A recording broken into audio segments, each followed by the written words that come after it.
Hello, and you're very welcome to the HRB Where Are They Now series, where we are celebrating and reflecting on 40 years of the Health Research Board. Yes, can you believe it?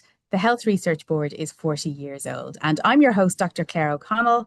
And we're thinking about how, in those 4 decades, the HRB has supported an enormous amount of research and researchers to support and shape health and social care in Ireland. And to mark the occasion, and as the name of the series suggests, we are speaking with people who at some point in their career received support from the HRB or have reflected the HRB's priorities. And in this episode, we are joined by Rhona Togher. Rhona, you're very welcome to the series. How are you doing?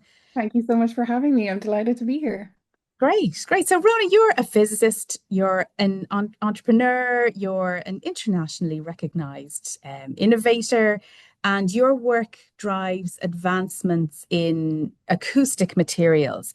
And to that end, you are the CEO and co-founder of Líos, which is a company that's developing acoustic technologies to tackle noise pollution. So, can you tell us a little bit about Líos and why you're looking to tackle noise in particular?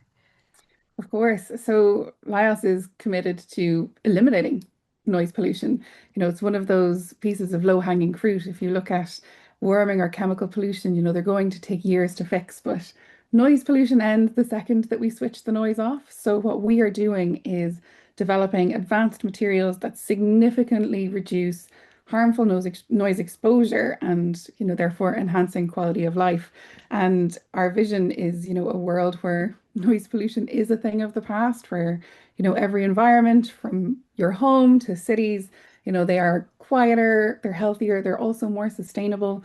So we are striving to lead the way in creating innovative acoustic solutions. It's an industry that hasn't been disrupted for many decades now.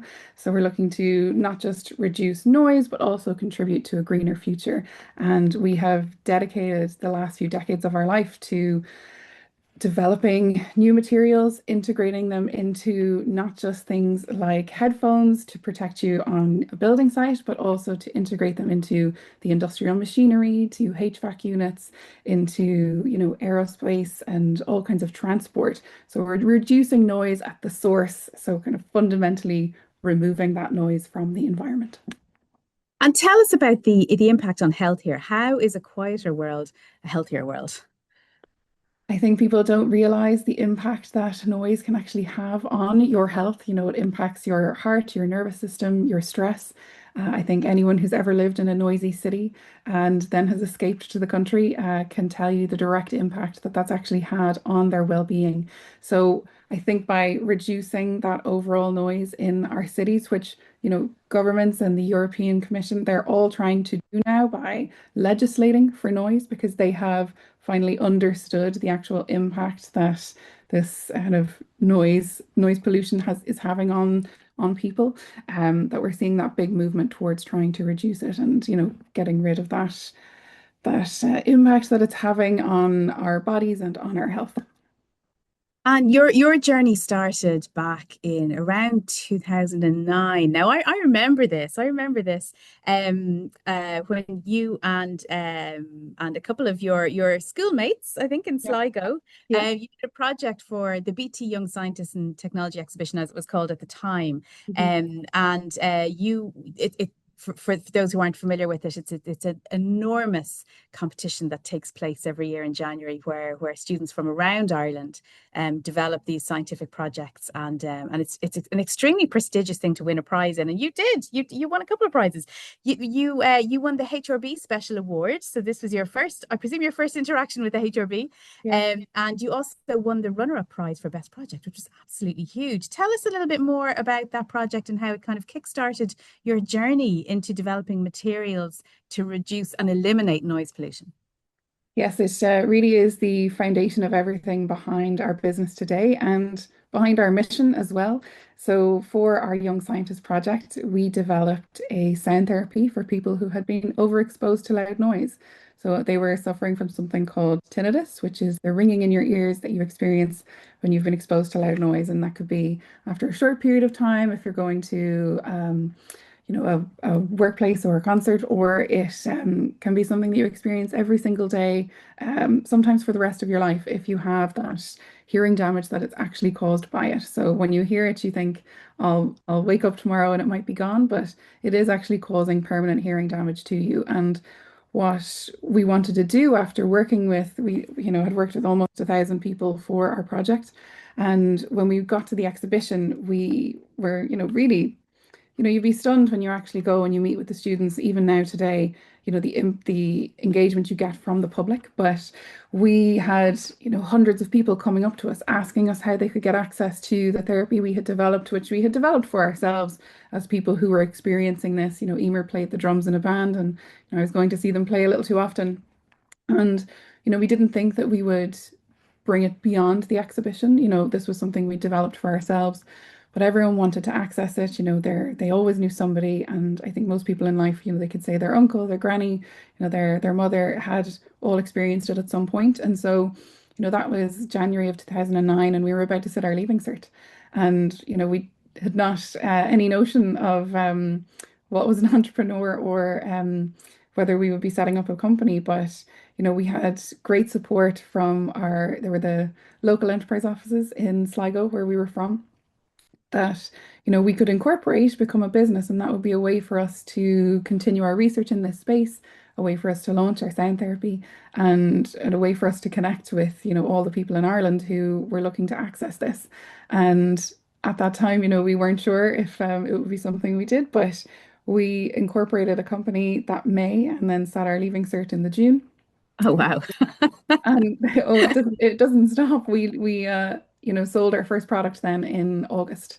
And this was before the age of digital health in 2009, before apps. This was a website. But we had engagement from people all over the world. And I think we've, up to 70 countries now that we have worked with, and people are using our sound therapy in. And we are still selling it today. So it has been further advanced. We've conducted clinical trials. We've built it out even further. And, we are still very connected to that part of our story and to helping those people. But it was the people that we worked with on, when it came to using the therapy, that we learned how poor, acoustics really is, and how poor hearing protection was, and the environments that people were working in. And that's what inspired us to then, almost do another project and to start looking at materials and why they are working the way they are and why they hadn't been improved. And at this point, Emer and I were both studying physics in university. So we were trying to pull from, our perspective on noise and how we feel like it could be improved. And that's when we started to develop advanced acoustic materials to prevent any kind of hearing damage from happening either in the workplace or at home. Amazing, amazing. So yourself and Emer O'Carroll started this fabulous journey. It's say back in 2009. It's no surprise that you won the HRB Special Award with all that that brilliant enthusiasm and connection and genuine sort of technology that could help people. I suppose was there an outcome or a person or a pivotal moment in that journey that yourself and Emer have been on that you feel change things for the better? Oh, I mean, I wouldn't want to focus on a business one, but I think I will. Commercially, I think as two very young women, coming from the west of Ireland, it took a long time for us to see movement in the space and to get that traction, and for people to take what we were working on seriously. And, it is that enthusiasm that has, gotten us this far. We're really committed to this mission. And finally, when you can see the bigger companies engaging with you, and the market leaders in the space, the market will be dominated, 90% of it by two or three companies. Yeah. And for us, that movement came when they started to engage with us about actually adopting our technology and moving away what they've been using for the last, 5 decades to Yes. actually address noise. And, that's been a really big change for us and has propelled our funding, our ability to build out our team, build out our production. And, it's definitely been a long journey, but, we went to university, we spent a long time prototyping, and, it's only more recently that we've really scaled things up to a much greater level.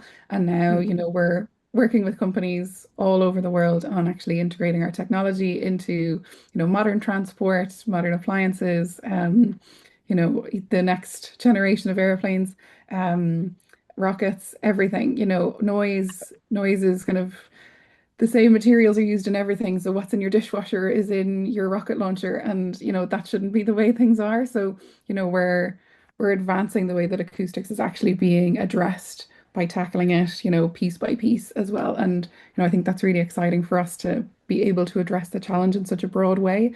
And the adoption from the industry has been really significant, and that was a really big turning point for us. Fantastic, fantastic. And I mean, unsurprisingly, you have won awards like the European Patent Office's SME Inventor Award in 2023. And you also won the She Loves Tech Award as well. So what would your advice be to, I suppose, younger people or people starting out on their career in research and innovation who maybe have an idea that could improve people's health? What would you say to them? Oh, that's a great question. And I don't want to, be so flippant as to say to just go for it. But I think when I meet with students now, not to underestimate the impact that you can have. We certainly didn't think that we would still be doing this, and, the ripples of the work that we did, from our sitting rooms at home, would be having today. So you never really know what you have until you give it a go. And I think there's a lot more support out there for people now if they're looking to try something. So reach out to me. I'd be delighted to talk to you, and I'd be delighted to give you any advice about what you can do. And I think most people who are out there doing something are really happy to help. So I feel like anyone, if you're passionate enough, that'll keep you going. And I think young people definitely have, the best ideas to disrupt something that's maybe been sitting around for too long. Wise words indeed. Well, thank you so much, Rhona Togher, for joining us on the HRB Where Are They Now series. And if you would like to find other episodes, check out the HRB YouTube channel. But for now, from me, Dr. Claire O'Connell, Slán, and thanks for joining us.